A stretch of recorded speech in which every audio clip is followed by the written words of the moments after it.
Is it on? Can you hear me now? Can you hear me now? All right, you guys over there, calm down. What?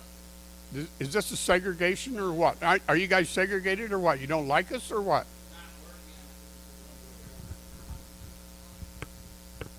Is it not working now? Now it's working. See, you're sitting so far away, you can't hear it. Now, is that working? You can hear it? Anybody else hear it? Sitting too far away. It's the only thing I can say. Can you hear it, Alvin? Can you hear me? Can you hear it? I can't hear you. Okay. We're on. All right. Welcome, everybody. How we doing? Some people we haven't seen in a long time. Some people we see every once a month. All right. It's good. Good. Got it on. It's got a green light. I got a green light. Green light. Green shirt. We're on it. We're on it. So, tonight, how many in here remember Joe Minky? Everybody remember Joe? You don't remember Joe, do you? You never saw the guy. See, now everybody doesn't remember him because it's his first night. He's not here. And the reason that I mention him is he probably won't show up again, okay? His eyesight, he has a little problem breathing. He has, a few other things. But to tell you a little bit about Joe, I met Joe when we were over at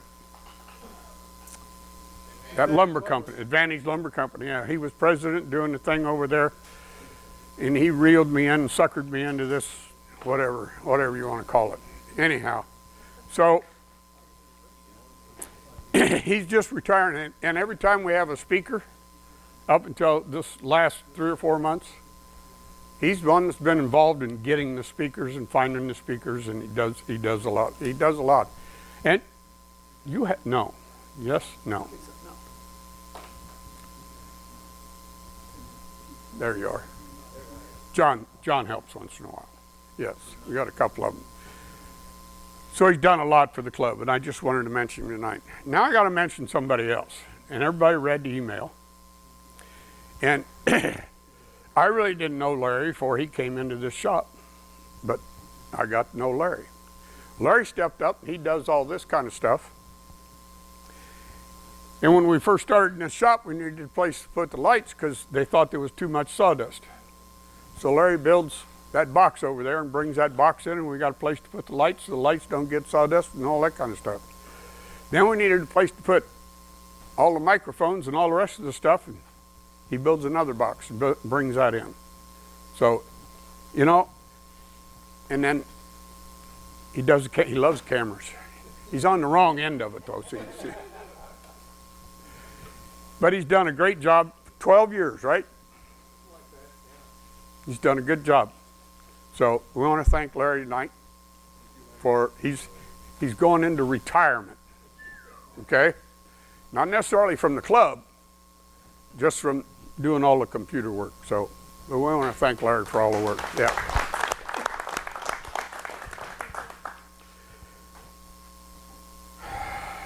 Hey, did you guys all spend your money over here? Okay. It's good. Raffle tickets and all that good stuff.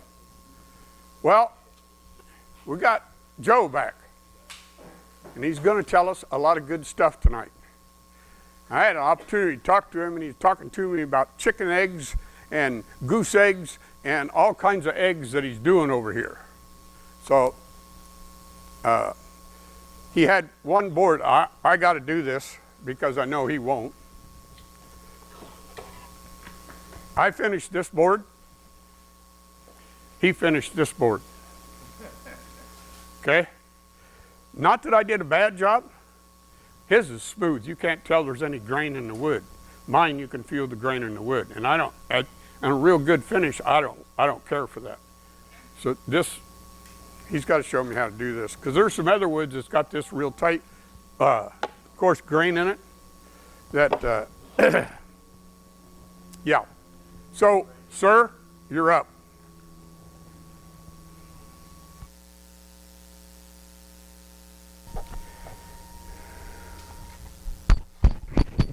Sounds like it's not right. It's good. Are you on? Yeah. Okay, so for whoever is patient enough to sit through the first part of this, we're going to do a second part. So my name's Joe Amaral, and my background's in woodworking and handcrafted decorative surfaces from the Art Deco period. So I chose hand-applied surfaces for as I get older. You know, it gives me something to where I don't have to keep feeding the hungry beast. You know, I can work small work and just quiet work as I, you know, take in age. So that was sort of my intent. And also too, the market wasn't flooded with a lot of people working with these materials. So it's, you know, it started opening up some different areas, and people opened doors, you know, and just sort of pointed me in directions, you know, and I discovered these materials and a fascination for them. So it ends up to where it just sort of gave me an area to where, you know, I found myself going back to. And some of these materials, it's a love-hate relationship, but if you take them in small, you know, do small sittings, you sort of make friends with them, and you can also jump back and forth. You can have a couple projects going on. So You're on. Get a little higher. yeah.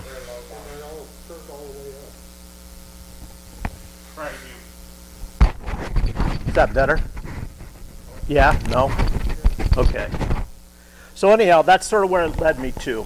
And anyhow, I don't want to make this about talking about all this. I want to just sort of share some of these materials and different ways that we can interact with them and have fun doing what we're doing. So, so for the finished design, you know, I used to do production finishing for a real talented luthier for about 12, 13 years, but his composition with the woods and stuff introduced me into seeing how they would shift as they went through the finishing process. And then every once in a while, he would, you know, I'd see them after they were polished, so it was like the cherry on top.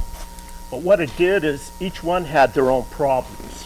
You know, they were either too porous or there was just always something. So, you know, you just looking and seeing the personality of these materials and the beauty, the natural beauty. So without getting into a lot of colorants and, you know, trying to make these woods be something that they're not, it sort of left it to where it was just sort of like a godsend, you know, to be able to work with them, because you started seeing some really fascinating patterns, and, you know, it was reflected in the price, of course, but it ended up to where, you know, it's like looking at myrtle. You know, you look at myrtle and what, you know, what the kind of different characteristics it has, and it was a beautiful material to work with. So I'm sort of starting this on revisiting some of the things that I mentioned last time in the last presentation. So part of the thing us as makers is the critical thinking process of our work and what our vision is as makers. You know, we have an idea, we go, I want it to look like that. But when we interact with the material or start working with the material, sometimes it takes us down this different path. Whether we choose to listen to that or not is it's up to the individual. But sometimes we'll run into obstacles and we'll go, why did that happen? When in regards to finishing, you know, I would talk to different manufacturers, and they'd go, well, they would specifically have on their website that 98% of the problems that you have with spraying this product is because of you, you know, and they present it in such a way that, you know, you start feeling guilty, you know, about, well, you know, what am I doing wrong? But that's not necessarily the case. So our finishes that we use are formulated, and they can be in a category to where they're either a general purpose finish or a high performance finish, or they're just something that makes the piece look brown and shiny. That's it. So, you know, just taking and looking at our materials in a different way, why we like or dislike them, and trying to keep this thought process in our work. So These materials, the shapes, the colors, the textures, the composition, in other words, what your eye sees and how you arrange the patterns of the grain, it all comes together. And it can create a movement. It can create movement or a chatoyance in your work to where it ends up to where it can actually flip on you, you know, and based on how the piece is laid, if it's on the vertical or on the horizontal. So you get to where these little details, they all add up. And you can get it to where it can be a real problem if we arrange them in a different way. So it's more than just brown and shiny. And the other thing too is your pieces need to invite you in, or whoever the viewer is, you want them to be able to interact. So the way we view these things, you know that there's like a 6 foot, 3 foot, 2 foot, 1 foot rule on how we interact with these things. At 6 foot, people will see something and it'll draw them in for some reason. It could be the shape, the outline, the color, whatever. But paying attention to this when you're doing your finishing work or when you're making your pieces, it's important, you know. So the lighting also plays a major role. So when we start getting into the technical side of this, we want to look at how we can communicate certain information in a way that's easy.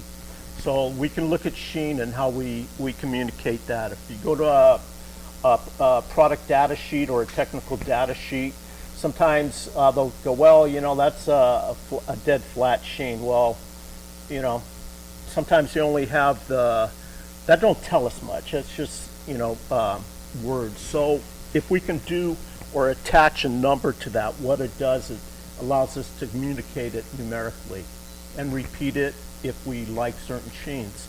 So when you look at a dead flat, they might say, well, that's a 0 to 5 sheen, and they measure it on a sheen meter. That's what I'm showing up on top. So what happens is the way the light goes through the little wand that the hand's holding there, it'll give it a digital readout, and so we attach a number to it. So when we communicate or we want to repeat things or look at the maker's products, when they say, hey, it's a 35 sheen, or they'll go a 35 degree sheen, now we're on the same page. You know, it's no longer a finger in the wind type of approach. It's like you're looking at it, it's giving you a number, and now we can go, hey, that's a 35, or this is a... So on this piece that I brought in, the reason why I showed it is because the sheen on this side, this is a hand rubbed surface, this is an off the gun surface. So we have two different looks for sheen. Pat's, we have another sheen there going on. So it ends up when we take and measure these or look at them or want to mimic them, you know, do them on another job, then we know, hey, we need to go to a product that will give us that numerical number. So that way, they're just tools, and it assists us to where we can work happily, you know, instead of going, oh man, I gotta do this, do that. Sheen, when you first apply it, usually within a 30-day window, that sheen can change. And when you talk to the chemist, manufacturer, whatever, they'll tell you that it hasn't gone through its whole curing process. It's dry to touch, you can put it in the surface, it can be shipped. The chemistry doesn't complete itself.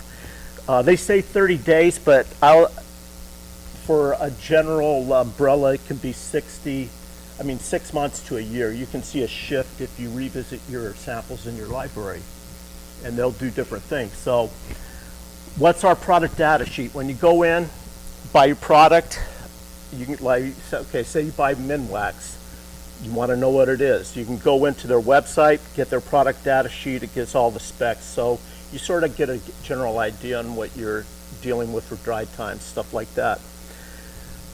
For the sheen, for me, I interpret as sheens directly related to clarity.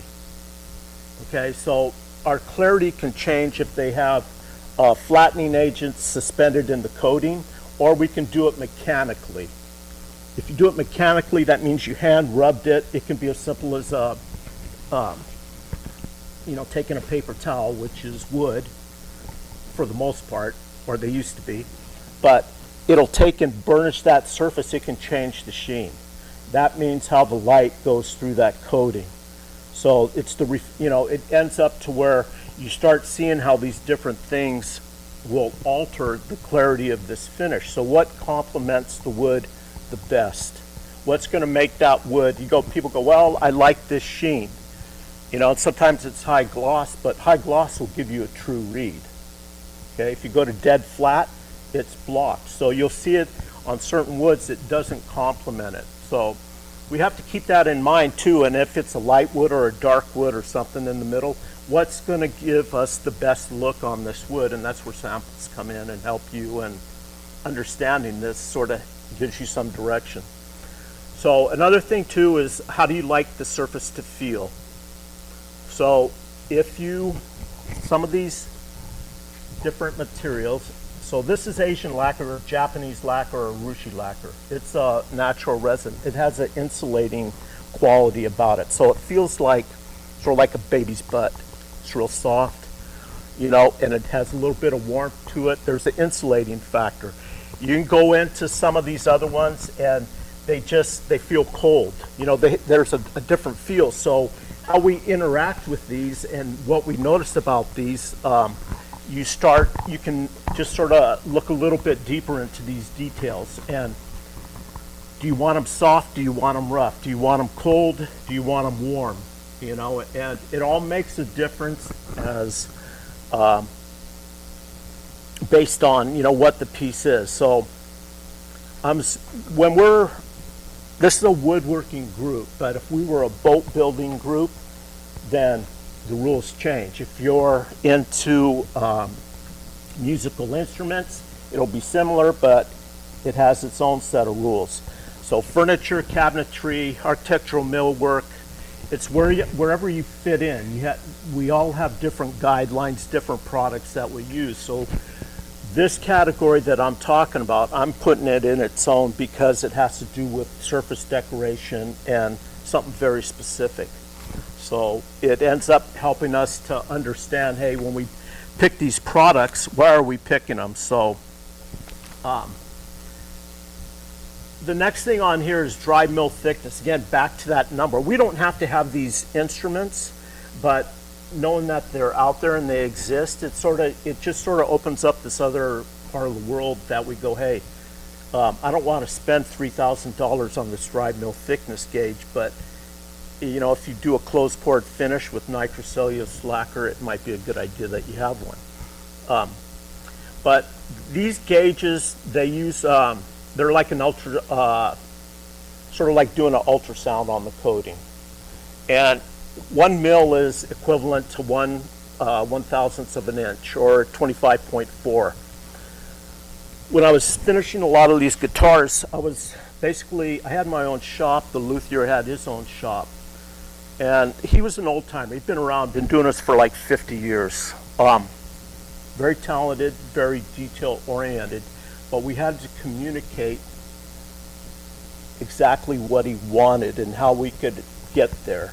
So numerically allowed us to do that, and it allowed us to accomplish the goals. So when we look at these finishes, and the majority of them nitrocellulose, the wipe-on finishes, they're not usually measurable, but if you take like sprayed-on finishes or brushed-on finishes, when they're dry or cured, they're 1 to 3 dry mils, and that's usually like a close to the wood look, and it depends if it's ring porous, or diffuse porous woods. So that would be like maple would be, a diffuse. I think the ring is going to be, or the semi-diffuse is going to be like your walnut, in there, and then the oaks and stuff are going to be the real ring porous. So you have these different ones, so they do different things and they have different looks. So what it takes for the finish to fill these things up, it ends up to where it drives. We pick coatings that will give us the look that we're after. So it's something, just to know that they exist, and how the relationship is certain finishes fail. They'll crack, they'll age, you'll lose your clarity because they can't handle thick finishes. So they're not designed for that. And people go, well, I can push them up to that. It's like, finishing is sort of a beautiful thing because you can do a lot of weird stuff, and it'll sort of blow your mind when you get a room full of people and they're talking about all this, because they come out with the same result but in a totally different way. So it ends up, when we can sort of find a common ground and sort of understand some of this, it just helps us. But so the hand rub finishes feel silky, and they can be as simple as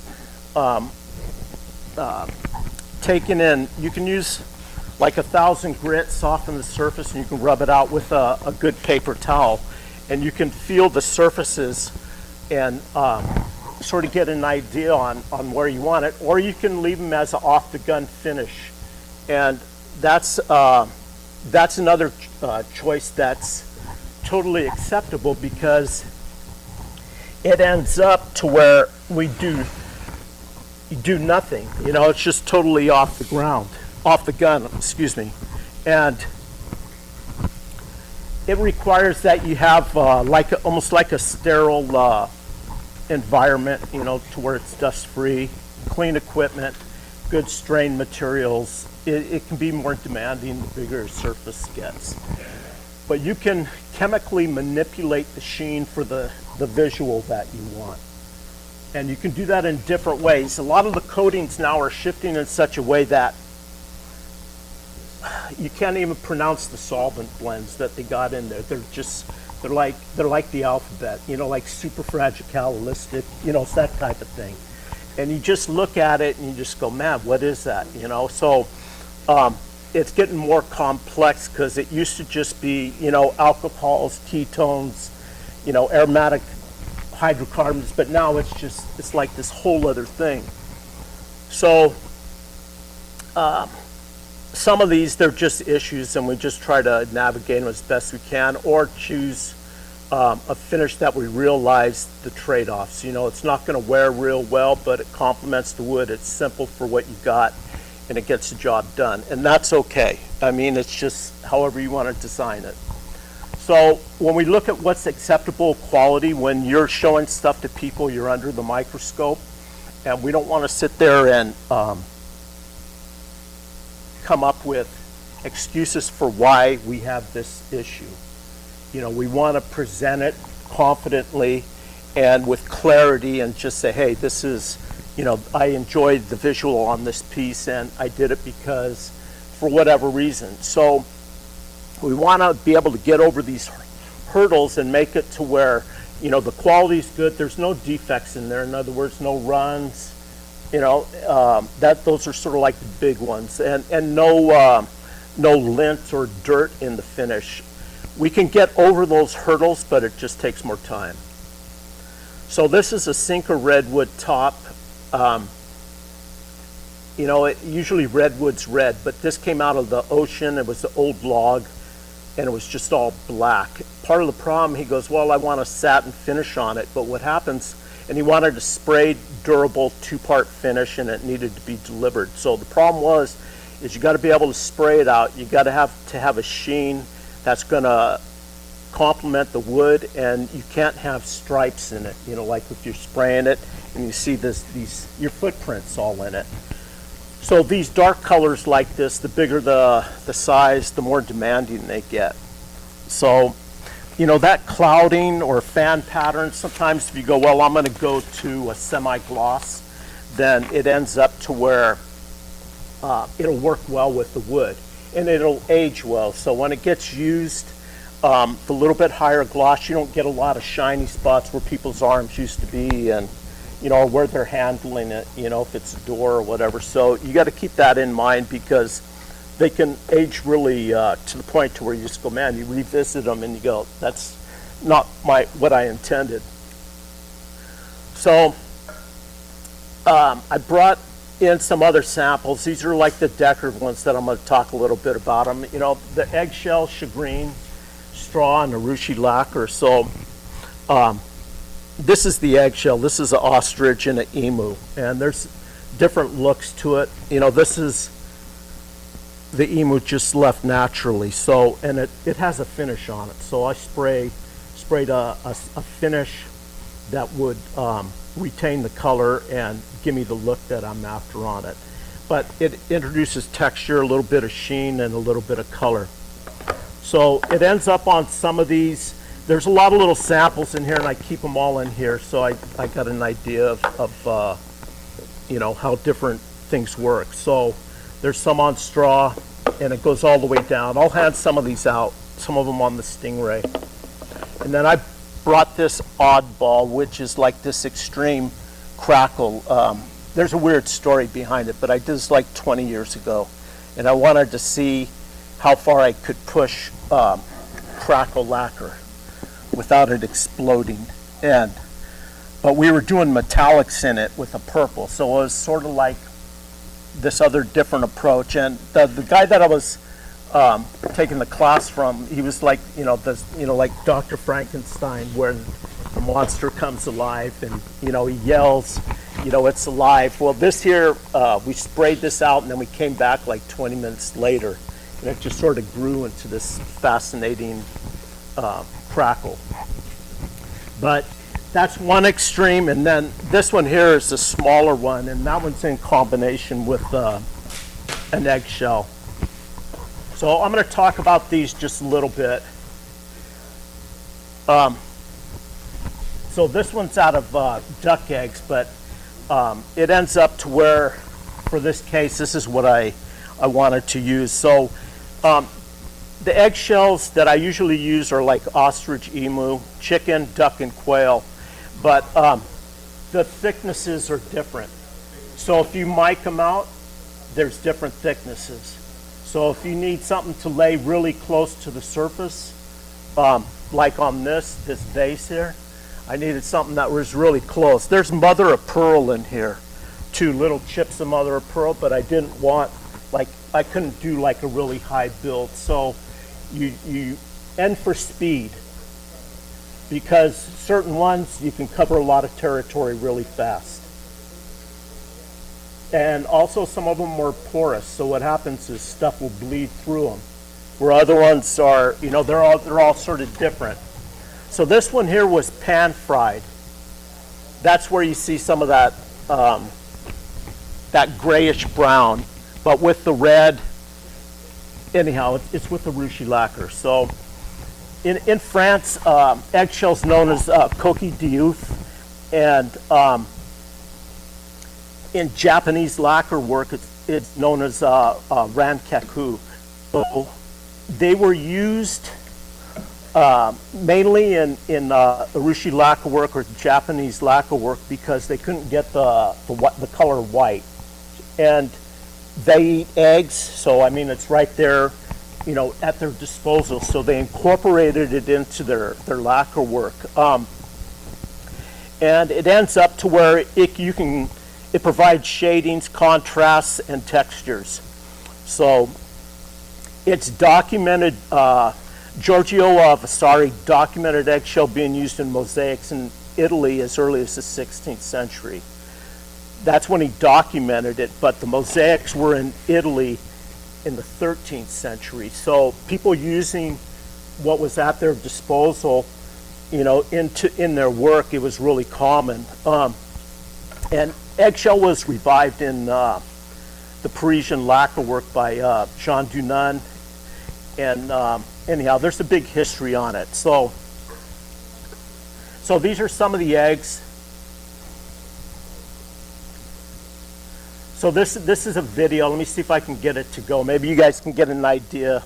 And there's a concave and a convex. So the concave is the interior side, and that's usually sanded afterwards. But what happens is that one little sample, those deposits of black, that's what gets deposited, and then it gets tuffed back or sanded back. So the convex is the exterior side, which is a different read altogether. So we'll see if this is just a quick video. So the ruchy lacquer is being used as the adhesive on here. It's bulked up with a flour. And the eggshells were cut. They're getting applied on here. It dries. And then the concave, it's just the reverse. That's the inside of the eggshell. And the tool of choice is different. Urushi lacquer, the dry times are longer. Different adhesives have different dry times too. So, but that'll sort of give you an idea as, you know, the extent of what you can do. It can get really elaborate, you know, as far as how we can work these materials. This is a little chair that I did with Emu, and then they're little gossip chairs. There's another one that I did in straw, but they're mainly just to show people the coverage and how it alters the look of the piece. It's not mainly to like the piece, it just shows you that it can be done. And this was applied, this was on cherry, and the back is, I think, Polonia. And it's a concave convex back. So the back is dished in, and then the face is dished in, and the back's dished out. And then that's shagreen leather on that picture on that side, and that's the seat for durability. So these were just little pieces to show, people and introduce them. I mean, you can do whatever you want. This is a little stationary box, and the bottom, there is actually wood in this. So the bottom is Gaboon ebony with a red leather inside, and then the top was laid up on Polonia with cloth wrapped, and then Urushi lacquer is the black and red squares, and then the eggshell is done in a block pattern. And then this was the box that was just in a show. This with the Urushi lacquer and eggshell. And then this is the little vase. This has mother of pearl in it.